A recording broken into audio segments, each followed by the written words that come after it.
26장입니다. 사도행전 26장.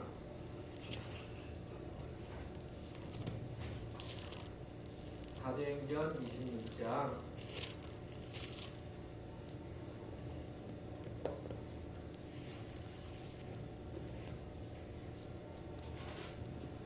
사도행전 26장입니다. 제가 봉독해 드리겠습니다. 아그리빠가 바울더러 이르되 너를 위하여 말하기를 너에게 허락하노라 하니, 이에 바울이 손을 들어 변명하되 아그리빠 왕이여, 유대인이 모든 송사하는 일을 오늘 당신 앞에서 변명하게 된 것을 다행히 여기옵나이다. 특히 당신이 유대인의 모든 풍속과 및 문제를 아심이니이다. 그러므로 내 말을 너그러이 들으시기를 바라옵나이다. 내가 처음부터 내 민족 중에와 예루살렘에서 젊었을 때 생활한 상태를 유대인이 다 아는 바라. 일찍부터 나를 알았으니 저희가 증거하려 하면 내가 우리 종교의 가장 엄한 팔을 쫓아 바리새인의 생활을 하였다고 할 것이라. 이제도 여기 서서 신문 받는 것은 하나님이 우리 조상에게 약속하신 것을 바라는 까닭이니, 이 약속은 우리 12지파가 밤낮으로 간절히 하나님을 받들어 섬김으로 얻기를 바라는 바인데, 아그리빠 왕이여, 이 소망을 인하여 내가 유대인들에게 송사를 받는 것이니이다. 당신들은 하나님이 죽은 사람 다시 살리심을 어찌하여 못 믿을 것으로 여기나이까?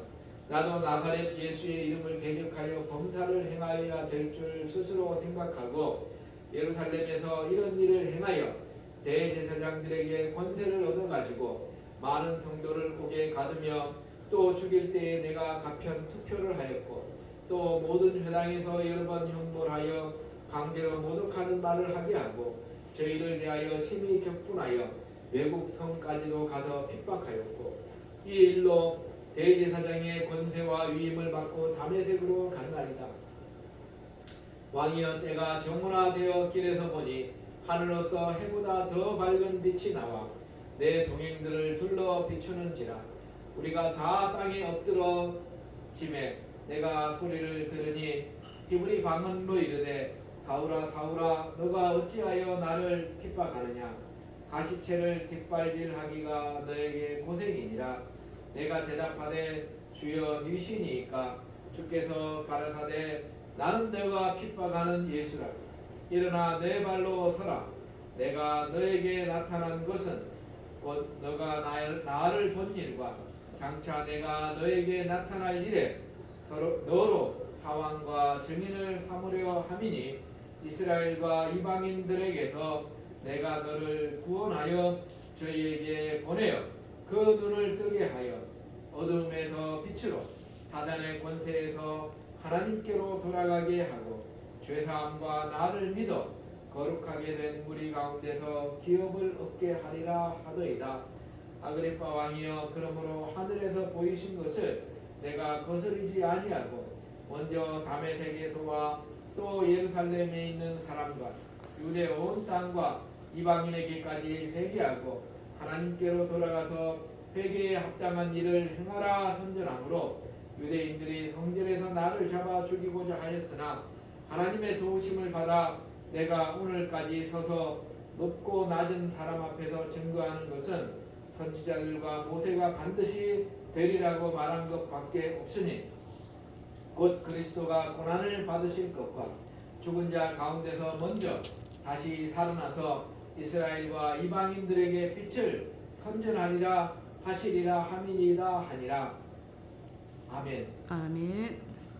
바울의 이제 그 사도행전에서 마지막 설교인데요. 바울이 예수님 부활하신 것을 증거하는 그 부분을 지금 설교하는 중입니다. 그래서 바울이 예수님 부활하신 것을 증거하는데, 이제 저번 주에는 설교가 벨릭스 앞에서 바울이 이제 설교한 것을 이제 저희가 성경 말씀을 통하여서 봤습니다. 그 벨릭스가 문제가 생겨서 로마로 황제가 부르고 벨릭스 후임으로 베스도라는 사람이 이렇게 예루살렘 총독 그 유대 지방에 총독으로 왔어요. 가이사랴 쪽에. 그래서 베스도가 이제 오니까 다시 베스도가 이제 와서 예루살렘에 가서 여러 사람들에게 인사를 하러 갔는데 거기에서 대제사장이 이야기를 했습니다. 베스도에게 뭐라고 얘기했냐면은 바울이라는 사람이 감옥에 있는데 그 바울이 2년째 지금 감옥에 있는 상황입니다. 그래서 오래 감옥에 있은 거죠. 2년째 감옥에 있는데 그 바울을 예루살렘에다가 불러다가 예루살렘에서 당신이 재판을 해줬으면 좋겠다 이렇게 요청을 했습니다. 그러면 이제 불러서 오는 중에 이제 죽이려고 그랬겠지요. 그래서 하나님의 은혜로 또 베스도는 뭐라고 얘기했냐면은 그럴 필요 없다. 내가 다시 가이사랴로 갈 거니까 당신들이 그 가이사랴 쪽으로 와서 이렇게 재판을 재개하도록 하거라 그랬습니다. 그래서 이제 와서 며칠 후에 이제 그 대제사장과 여러 이스라엘 유대인들이 와가지고 재판석에서 이야기를 하는데 베스도가 보기에는 종교적인 문제로 얘기를 하고 있지 어떤 정치적인 면이나 죄를 지은 것이 하나도 없는 것을 발견한 거예요. 그래서 거기에서 이제 또 바울이 이제 너를 유대인의 재판으로 넘겨주려냐 그러니까 바울이 하는 말이 저가 로마의 재판정에 섰으니까 로마의 황제인 가이사 앞에서 저가 재판을 받겠다고 이렇게 얘기를 했습니다. 그러니까 베스도가 너가 가이사에게 재판받기를 청하였으니까 로마로 보내서 그러면 나머지 재판을 하도록 하겠다 이렇게 결정을 했습니다.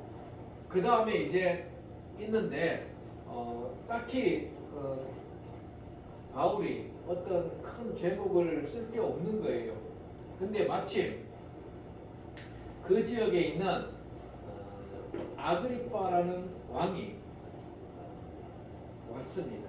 베스도에게 문안 인사를 하러 왔어요. 새로 총독이 왔으니까. 아그리빠는 누구냐면은 예수님 태어날 때 그 헤롯 왕의 그 아들의 아들입니다. 그래서 이 아그리빠 왕이 베스도에게 문안하러서 가이사랴에 와가지고 이야기를 하니까 그러면은 내가 한번 들어보면 좋겠다 이렇게 얘기를 했어요. 그래서 아그리빠가 베스도에게 나도 이 사람 말을 듣고 싶다. 그러니까 베스도가 내일 그러면은 왕께서 들으실 수 있도록 이렇게 그 사람을 부르겠다 그래서 바울이 이제 다음 날에 이제 그 아그리빠와 베스도와 그리고 천부장과 성중의 귀족들과 함께 다 모였어요. 그렇게 높은 사람들이 다 모였는데 거기에서 이제 아그리빠가 이제 바울더러 이야기를 한번 해봐라 그랬던 것입니다. 그래서 사도행전 26장에 아그리빠가 바울더러 이르되 너를 위하여 말하기를 내가 허락한다. 말을 해봐라. 그렇게 얘기를 했어요. 그랬더니 이제 바울이 하는 이야기입니다. 바울이 많은 그 왕과 그리고 총독과 그리고 천부장들과 그리고 귀족들 앞에서 바울이 이제 이야기를 하는 장면이 바로 사도행전 26장이에요. 그래서 사도행전 26장에 아그리빠 왕이여 유대인이 송사하는 일을 오늘 당신 앞에서 변명하게 된 것을 다행스럽게 여깁니다. 당신이 유대인의 모든 풍속과 모든 문제를 다 아시는 분입니다. 그러므로 내 말을 너그러이 들으시기를 바랍니다. 그러면서 이제 이야기를 했어요.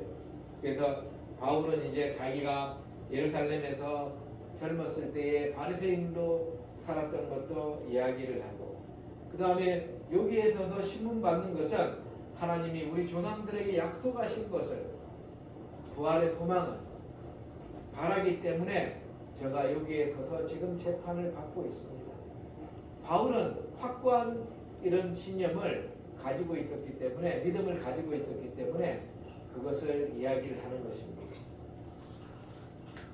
이 약속은 우리 12지파가 밤낮으로 간절히 하나님을 받들어 섬김으로 얻기를 바라는 바인데, 아그리빠 왕이여, 이 소망을 인하여 내가 유대인들에게 송사를 받는 것입니다. 소망이 뭐냐면은 부활이지요. 당신들은 하나님이 죽은 사람 다시 살리심을 어찌하여 못 믿을 것으로 여기십니까? 하나님께서 죽은 사람을 다시 살리는 부활을 왜 안 믿냐는 거예요, 당신들은. 그래서 아그리빠 왕은 유대인이기 때문에 하나님께서 죽은 자를 다시 살리시는 부활을 믿을 것 같은데 왜 안 믿냐, 이렇게 지금 이야기를 하면서 주변 사람들에게도 하나님께서 죽은 다음에 다시 살리시는 부활을 하시는 분이시라는 것을 알려주시는 것입니다. 우리 예수님께서 그러셨잖아요. 나는 부활이요 생명이니 나를 믿는 자는 죽어도 살겠고 무릇 살아서 나를 믿는 자는 영원히 죽지 아니하리니 너가 이것을 믿느냐. 아멘. 우리 예수님께서 물어보시잖아요. 그래서 우리는 부활의 소망을 우리도 가지고 있고, 그 당시에 바울도 부활의 소망을 가지고 있기 때문에 부활의 소망을 가지고 있지 않는 사람들에게 이야기를 했던 것입니다. 그래서 바울 사도는 나도 한때는 이런 부활의 소망을 가지지 않았기 때문에 예수님의 이름을 대적하여서 성도들을 옥에도 가두고, 죽일 때에 투표를 할 때 죽이라고 투표도 했고, 회당에서 여러 번 채찍으로 형벌하고 모독하는 말을 하게 하고 화도 내고 외국 성에까지 가서도 저희를 핍박했고, 이렇게 예수님을 믿기 전에는 바울 사도도 그렇게 하나님에 대한 열심으로 크리스찬들을 핍박했던 것을 볼 수 있습니다.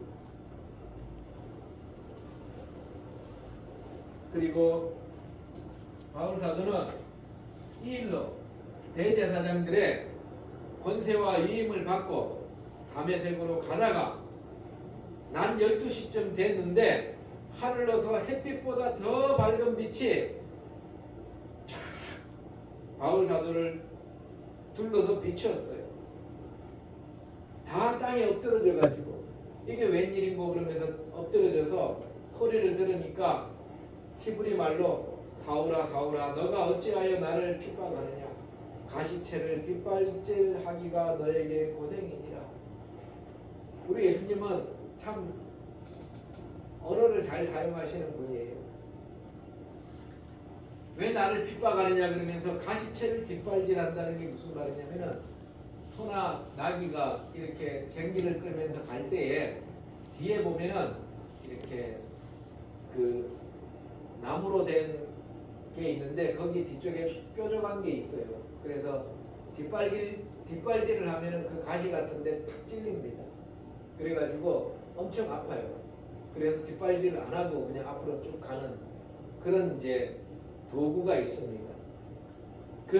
그런데 그 가시채를 계속 뒷발질하면 발이 아프고 힘들겠지요. 그것처럼 사울이 인생을 살아갈 때에 하나님께 순종하면서 인생을 살아야 되는데 하나님께 대적하면서 이렇게 하니까 너의 인생이 고달프다 이런 말입니다. 사울아 사울아 너가 어찌하여 나를 핍박하느냐, 가시채를 뒷발질하기가 너에게 고생이니라.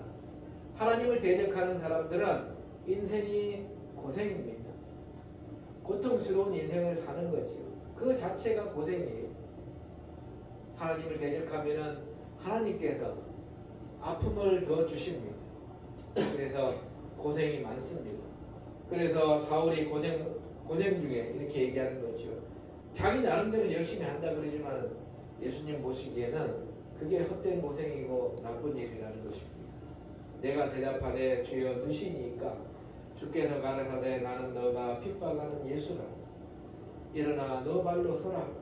내가 너에게 나타난 것은 곧 내가 나를 본 일과 장차 내가 너에게 나타날 일로 너로 사환과 증인을 삼으려 함이니라. 예수님께서 부활하신 것을 그 사람들에게 앞에 있는 사람들에게 다 증언을 한 거예요.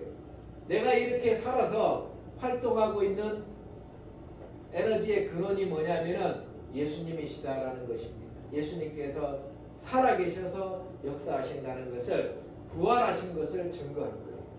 그래서 바울 사도의 복음의 핵심은 예수님의 부활입니다. 이스라엘과 이방인들에게서 내가 너를 구원하여 저희에게 보내어 그 눈을 뜨게 하여 어두움에서 빛으로. 예수님의 목적이지요. 바울 사도를 이렇게 보내는 목적은 어두운 데서 살지 말고 빛으로 들어와서 행복한 삶을 살 수 있게 해주시는 것. 사단의 권세에서 하나님에게로 돌아가게 하는 것. 그리고 죄사함을 얻게 하는 것. 그리고 예수님을 믿어서 성도가 되어서 하나님의 기업을 가질 수 있게 하는 것. 이것이 예수님께서 바울을 부른 목적이었습니다. 바울은 그 목적에 충실하게 활동을 했고 그 다음에 또 이야기를 합니다. 아그리빠 왕이여 그러므로 하늘에서 보이신 것을 내가 거슬리지 아니하고 먼저 다메섹에서와 또 예루살렘에 있는 사람과 유대 온 땅과 이방인에게까지 회개하고 하나님께로 돌아가서 회개에 합당한 일을 행하라 선전함으로. 그래서 바울 사도가 한 게 무엇입니까? 바울 사도가 한 게 바로 26장 20절이에요. 저희 오늘 설교 주제도 여기입니다. 바울 사도가 한 것이 예수님 부르신 후에 다메섹 그리고 예루살렘 유대 온 땅과 이방인들에게 회개하고 하나님께로 돌아가서 회개에 합당한 일을 행하라 이렇게 증거한 거예요. 바울이 한 일입니다. 나머지는 하나님께서 해주신 거예요. 사람들에게 말하기를 회개하라. 회개하고 하나님께로 돌아가라. 예수님을 믿어라. 부활하신 것을 믿어라. 그리고 회개에 합당한 일을 행하라. 저는 오늘 설교 제목을 회개에 합당한 일을 행하라 라는 것을 설교 제목으로 잡았습니다. 우리가 사람들에게 보통 전도를 할 때에 회개하고 하나님께로 돌아와서 예수님 믿으라 그러지요.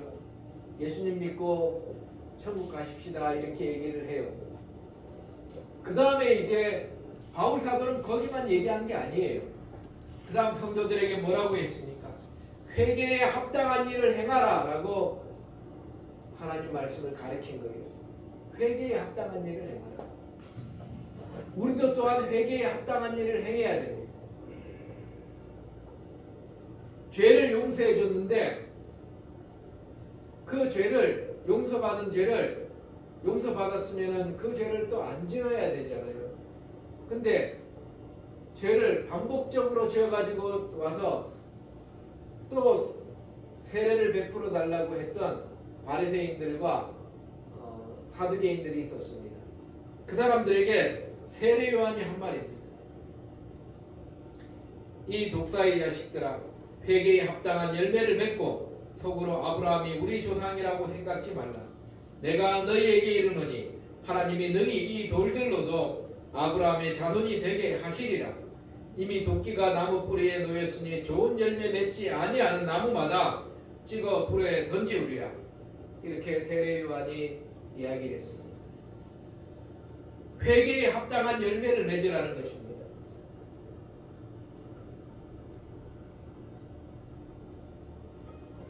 회개에 합당한 열매를 맺으라 그랬어요.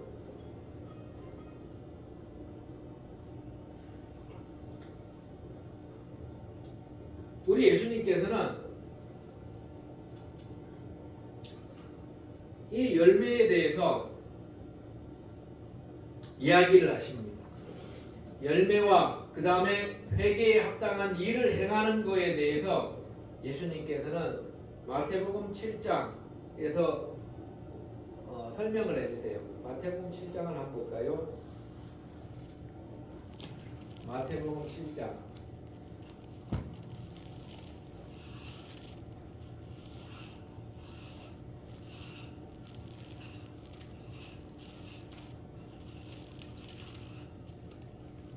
15절부터 한번 보겠습니다. 거짓 선지자들을 삼가하라. 양의 옷을 입고 너희에게 나아오나 속에는 노략질하는 일이라. 그들의 열매로 그들을 알지니 가시나무에서 포도를 또는 엉겅퀴에서 무화과를 따겠느냐. 이 땅에 지금 가짜 목사들이 많습니다. 그리고 가짜 이단들도 많고, 그리고 여러 가지 나쁜 것들이 많습니다. 우리가 그들의 열매로 그들을 너희들이 알아라 이런 말입니다. 다가가면은 가시와 같은 사람들이, 물론 가짜 성도도 많아요. 가짜 성도들도 많습니다. 대화하고 다가가면은 가시나무에 찔리는 것처럼 이렇게 찔립니다. 엉겅퀴처럼 찔려가지고 아파요. 가시나무에서는 포도를 딸 수 없고 엉겅퀴에서는 무화과를 딸 수 없습니다. 이와 같이 좋은 나무마다 아름다운 열매를 맺고 못된 나무가 나쁜 열매를 맺나니 좋은 나무가 나쁜 열매를 맺을 수 없고 못된 나무가 아름다운 열매를 맺을 수 없느니라. 아름다운 열매를 맺지 아니하는 나무마다 찍혀서 불에 던지우느니라. 그러므로 그의 열매로 그들을 너희들이 알리라. 가짜 크리스찬들과 진짜 크리스찬들의 차이는 이 열매로 안다는 거예요. 그래서 교회를 다닌다고 다 천국 가는 건 아닙니다. 교회를 다니면서 욕하고 술 취하고 도둑질하고 주위에 있는 사람들을 가시로 찌르고 다니고 상처만 주고 다니고 그러면은 안 되지요. 못된 나무가 되는 것입니다. 못된 나무는 찍혀서 불에 던진다는 것입니다. 나더러 주여 주여 하는 자마다 천국에 다 들어갈 것이 아니요. 교회 다니면서 주여 주여 한다고 해서 다 천국에 들어갈 것이 아니라는 것입니다. 다만 하늘에 계신 내 아버지의 뜻대로 행하는 자라야 들어가리라. 좋은 나무는, 좋은 성도는 하나님의 뜻을 행하는 사람이 좋은 성도예요. 그날에 많은 사람이 나더러 이르되 주여 주여 우리가 주의 이름으로 선지자 노릇하며 주의 이름으로 귀신을 쫓아내며 주의 이름으로 많은 권능을 행하지 아니하였나이까 하리니. 이제 마태복음은 이렇게 거짓 선지자들에 대해서만 이렇게 얘기하지만은 누가복음에 보면 똑같은 말이 있어요. 누가복음에 보면은 그뿐 아니라 일반 성도들에게도 해당되는 말입니다. 누가복음 6장 44절에서 46절 말씀을 보면은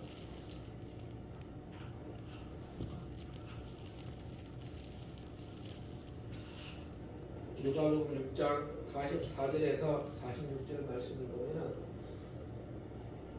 나무는 각각 그 열매로 아나니 가시나무에서 무화과를 찔레에서 포도를 따지 못하느니라. 선한 사람은 마음에 쌓인 선에서 선을 내고 악한 자는 그 쌓은 악에서 악을 내나니 이는 마음에 가득한 것을 입으로 말함이니라. 너희는 나를 불러 주여 주여 하면서도 어찌하여 나의 말하는 것을 행하지 아니하느냐. 이렇게 이야기합니다. 성도들에게도 주여 주여 하면서 행하지 않는 것은 못된 나무와 같다는 것입니다. 그때 내가 저희에게 밝히 말하니 내가 너희를 도무지 알지 못하니 불법을 행하는 자들아 내게서 떠나가라 하리라. 그러므로 누구든지 나의 이 말을 듣고 행하는 자는 그 집을 반석 위에 지은 지혜로운 사람 같으니 비가 내리고 창수가 나고 바람이 불어 그 집에 부딪히되 무너지지 아니하느니 이는 주초를 반석 위에 놓은 연고요. 나의 이 말을 듣고도 행하지 아니하는 자는 그 집을 모래 위에 지은 어리석은 사람 같으니 하나님 말씀을 듣고 행하는 사람이 지혜로운 사람이고 하나님 말씀을 듣고도 행하지 않는 사람은 어리석은 사람이라는 거예요. 비가 내리고 창수가 나고 바람이 불어 그 집에 부딪힘에 무너져 그 무너짐이 심하니라. 어리석은 사람은 시험을 받을 때에 무너져가지고 다시 일어나지 못한다는 것입니다. 그렇지만은 지혜로운 사람은 똑같은 시험이 오지만은 그런 시험들을 다 이기고 굳건히 서 있다는 거예요. 우리 크리스천들은 믿음의 시련이 꼭 옵니다. 믿음의 시련이 왔을 때에 내가 예수님 믿는 믿음을 꽉 부여잡고 믿음의 시련을 이기고 견디고 기도로서 승리할 수 있는 사람이 진짜 믿음의 사람이고 교회를 다닌다 그러지만은 믿음의 시련이 왔을 때에 쓰러져 가지고 예수님을 버리면서 세상 나가서 술 취하고 불교에 귀의한다고 왔다 갔다 하는 그런 사람들은 예수님을 믿지 않는 사람들이에요. 못된 나무라는 것입니다. 우리가 볼 때는 외관만 보기 때문에 사람 옷 입은 거 보고 외형만 보기 때문에 그 사람 내면을 우리는 못 보잖아요. 그렇지만 하나님께서는 한 번씩 시험을 때리십니다. 한 번씩 시험을 때리면은 예수님 믿는 사람은 환경이 좋든 나쁘든 싫든 예수님을 굳건히 믿고 있고 예수님 안 믿는 사람은 환경이 좋았다가도 교회 나가서 잘 되다가도 한번 시험이 왔을 때에 안 되기 시작하면 예수님을 버리고 떠나가는 사람들이 많습니다. 그 사람들은 원래부터 집을 제대로 못 지은 사람들이죠. 하나님 말씀을 듣기는 하는데 선택적으로 자기가 행하는 것입니다. 자기한테 좋은 것은 행하고 나쁜 것은 행하지 않고. 그렇지만은 예수님을 잘 믿는 사람은 하나님 말씀을 잘 듣고 행하여서 열매를 맺는 사람이에요. 신앙생활은 열매를 맺어야 됩니다. 열매를 맺지 않고 형식만 막 이렇게 있으면은 하나님께서 그거 좋아하지 않으세요. 어느 날 예수님께서 배가 고프셨습니다. 배가 고프셔서 베다니에 들어가니까 저 멀리 보니까 무화과 잎사귀가 엄청 많이 있는 무화과 잎사귀를 봤어요. 그래서 거기에 가서 무화과 열매를 한번 따서 배를 채울까 싶어서 그쪽으로 갔습니다. 제자들도 같이 따라갔어요. 같이 하나씩 따먹으려고. 근데 가서 보니까 잎사귀는 무성한데 열매가 하나도 없는 거예요. 그래서 예수님께서 그 무화과 나무를 저주해 버렸습니다. 그러니까 무화과 나무가 쫙 말라버렸어요. 바로 그 순간에. 이것은 무엇을 의미합니까? 이스라엘을 의미하는 거예요. 하나님을 경배한다고 제사 지낸다고 예배 드린다고 무수히 많은 사람들이 이스라엘에서 행사를 치르고 있지만 진실로 하나님을 믿는 사람이 없다는 거예요. 하나님께서 보시기에 쓸만한 사람이 없다는 것입니다. 얼마나 쓸만한 사람이 없었으면 하나님을 핍박하는 사울을 데려다가 하나님께 쓰셨겠습니까? 하나님께서 이스라엘을 저주하신 것입니다. 하나님을 제대로 섬기지 아니한 무화과 나무는 이스라엘을 상징하는 거예요. 오늘날 많은 사람들이 하나님께 예배드린다고 하지만은 하나님 말씀을 순종하지 않는 사람들, 열매 없는 사람들을 상징하는 것입니다. 마태복음 21장 19절 말씀에 보면은 길가에 한 무화과 나무를 보시고 그리로 가사 잎사귀 밖에 아무것도 얻지 못하시고 나무에게 이르시되 이제부터 영원토록 너가 열매를 맺지 못하리라 하시니 무화과 나무가 곧 마른지라. 마태복음 21장 19절 말씀이에요. 마태복음 21장에는 말씀을 한 장 더 봐야 되기 때문에 마태복음 21장 19절 그리고 성경 말씀에 보면은 예수님께서 이야기를 하십니다. 무화과 나무가 말렸는데 제자들이 그것을 보고 놀랐어요. 이 싱싱했던 무화과 나무가 갑자기 말르니까 제자들이 놀래가지고 어떻게 이렇게 바로 나무가 말랐습니까? 이렇게 예수님께 물었어요. 물으니까 제자들이 물은 것은 그거지요. 제자들이 물은 것은 어떻게 이렇게 기적을 행할 수 있습니까? 이런 얘기예요. 그러니까 예수님께서 그 기적에 대해서 답변을 내주신 거예요. 진실로 너희에게 이르노니 만일 너희가 믿음이 있고 심치 아니하면 이 무화과 나무에게 된 이런 일만 할 뿐만 아니라 이상들어 들려 바다에 던지우라 하여도 될 것이요 너희가 기도할 때에 무엇이든지 믿고 구하는 것은 다 받으라 하시니라. 이렇게 이야기하셨는데 사실은 이 무화과 나무 바로 그 다음에 나올 말이 뭐냐면은 43절에 있습니다. 21장 43절에 21장 43절에 보면은 그러므로 내가 너희에게 이르노니 하나님의 나라를 너희는 빼앗기고 이 나라의 열매 맺는 백성이 받으리라. 이것이 무화과 나무를 말려버리신 예수님의 마음입니다. 하나님의 나라를 유대인들은 빼앗기고 그 나라의 열매 맺는 백성이 받을 것이라는 것입니다. 유대인 중에서 종교 지도자들 너네들은 하나님을 믿는다고 하면서 형식만 있고 하나님을 믿지 않고 그렇게 인생을 사니까 너희들은 빼앗기고 진실로 열매 맺는 백성이 받으리라. 오늘날에도 마찬가지입니다. 교회를 다니기만 하고 하나님 말씀을 실천하지 않는 사람들은 하나님 나라를 유업으로 받을 수가 없습니다.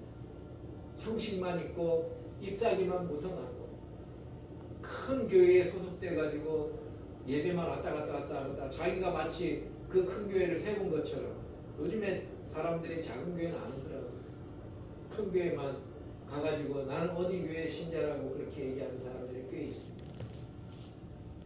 마치 자기가 그 교회를 세운 것처럼 형식적인 신앙으로서 그렇게 하는 사람들은 열매를 맺지 못하는 사람들입니다. 너희는 빼앗기고 그 나라의 열매 맺는 백성이 받으리라.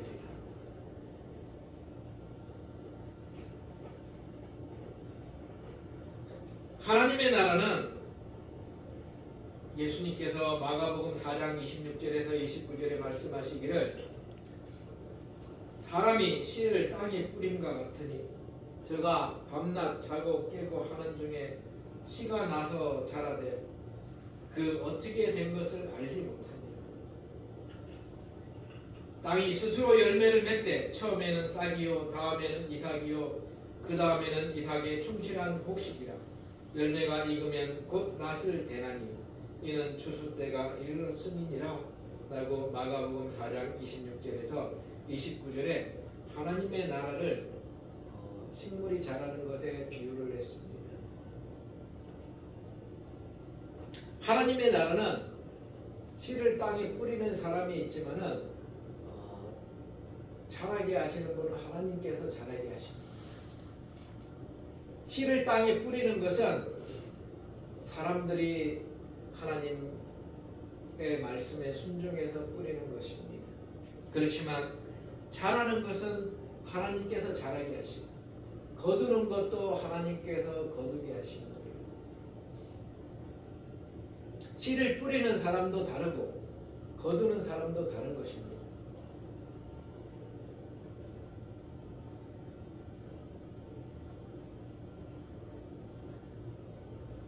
호주에 어떤 사람이 있습니다.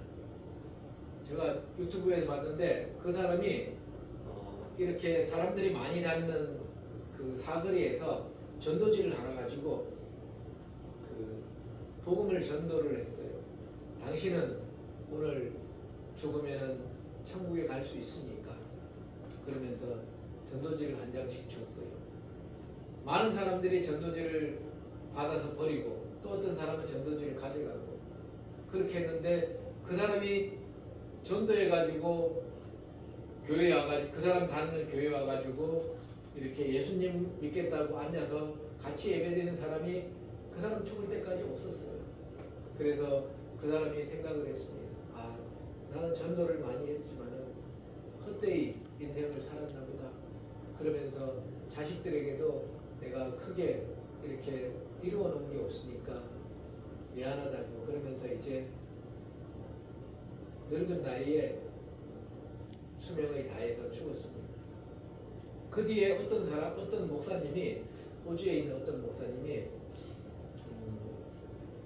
설교를 하다가 어떤 사람이 간증을 하는데 그 사람이 자기가 거기를 지나갈 때에 그 사람이 준 전도지를 받고 자기가 이제 죽고 싶은 마음이 있어서 그 근처에 있는 호텔에서 이렇게 자살하려고 있었는데 당신이 오늘 밤 죽으면은 천국 갈 수 있냐고 그 사람이 물어보는 바람에 그 전도지를 가지고 호텔 방에 가서 눈물을 흘리면서 회개하고 다시 새롭게 인생을 살아서 하나님께 영광을 돌리게 되었다고 간증을 하는 것을 하고 있는데 어떤 사람이 자기도 그분의 전도를 받고 이렇게 예수님을 믿게 되었다고 얘기를 해요.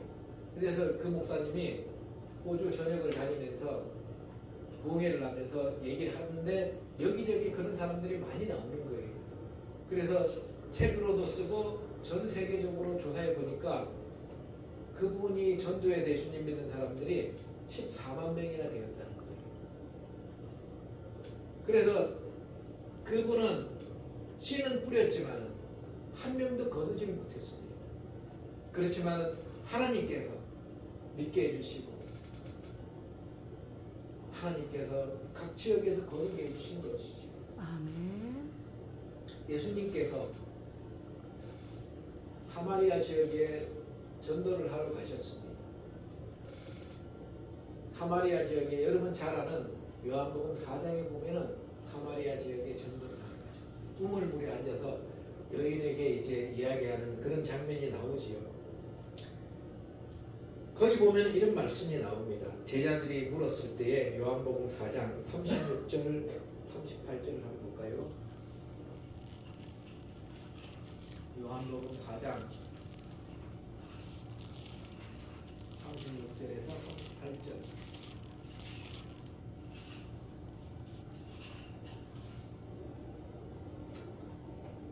거두는 자가 이미 싹도 받고 영생에 이르는 열매를 모으나니 이는 뿌리는 자와 거두는 자가 함께 즐거워하게 하려 함이니라. 그런즉 한 사람이 심고 다른 사람이 거둔다 하는 말이 옳도다. 내가 너희로 노력하지 아니한 것을 거두러 보내었노니 다른 사람들은 노력하였고 너희들은 그들의 노력한 것에 참여하였느니라.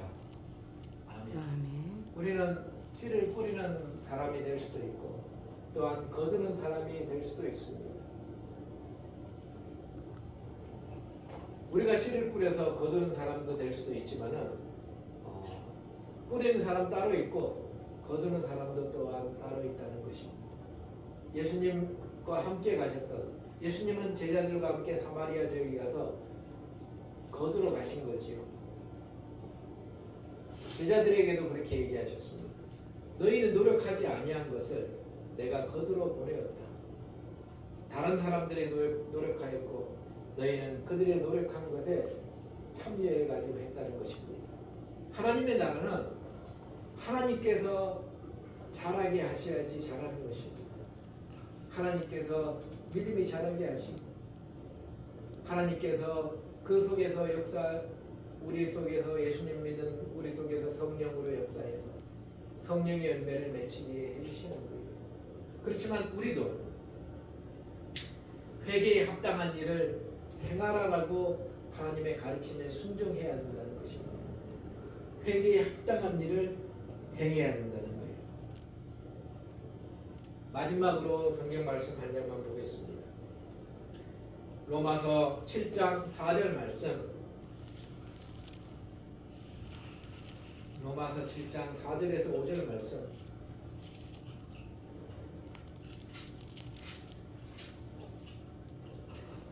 그러므로 내 형제들아 너희도 그리스도의 몸으로 말미암아 율법에 대하여 죽임을 당하였나니 이는 다르니 곧 죽은 자 가운데서 살아나신 이에게 가서 우리로 하나님을 위하여 열매를 맺히게 하려 함이니라. 우리가 육신에 있을 때에는 율법으로 말미암는 죄의 정욕이 우리 시체 중에 역사하여 우리로 사망을 위하여 열매를 맺게 하였더니 아멘. 아멘. 예수님 믿기 전에는 형식적인 신앙생활을 할 때는 우리가 우리의 열매는 결국은 사망이라는 것입니다.